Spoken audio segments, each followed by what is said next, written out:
Salam sigap dan shalom.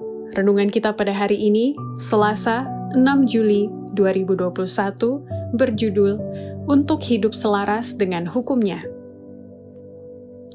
Ayat intinya terdapat di dalam Yosua 1 ayat 7. Hanya kuatkan dan teguhkanlah hatimu dengan sungguh-sungguh. Bertindaklah hati-hati sesuai dengan seluruh hukum yang telah diperintahkan kepadamu oleh hambaku Musa. Janganlah menyimpang ke kanan atau ke kiri, supaya engkau beruntung kemanapun engkau pergi.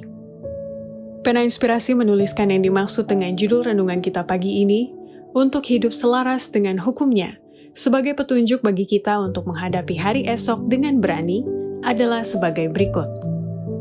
Pertama, orang yang hidup selaras dengan hukumnya akan memiliki keharmonisan yang tergantung atas keselarasan pada hukum Allah yang tetap.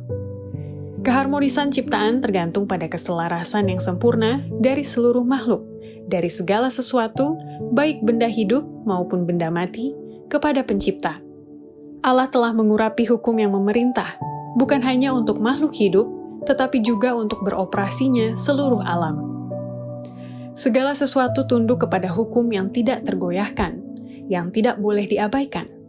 Tetapi sementara segala sesuatu di alam diperintah oleh hukum alam, manusia satu-satunya dari semua makhluk di bumi tunduk kepada hukum moral.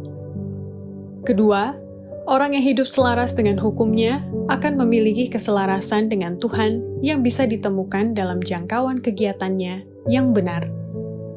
Bagi semua benda ciptaannya, persyaratan adalah sama.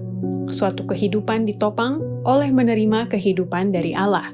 Suatu kehidupan yang dijalankan selaras dengan kehendak Pencipta. Pelanggaran hukumnya, fisik, mental, moral, menempatkan seseorang di luar keselarasan dengan alam semesta, memasukkan perselisihan, anarki, dan kebinasaan. Ketiga, orang yang hidup selaras dengan hukumnya akan memiliki prinsip kasih karunia surgawi kekal yang memenuhi hatinya. Mereka yang mengasihi Allah tidak bisa menyimpan kebencian dan iri hati. Bila mana prinsip kasih yang kekal memenuhi hati, maka akan melimpah kepada orang lain. Kasih itu adalah perhiasan surgawi yang memberikan kemuliaan dan keluhuran kepada jiwa dan membaurkan hidup kita kepada hidup Tuhan kita.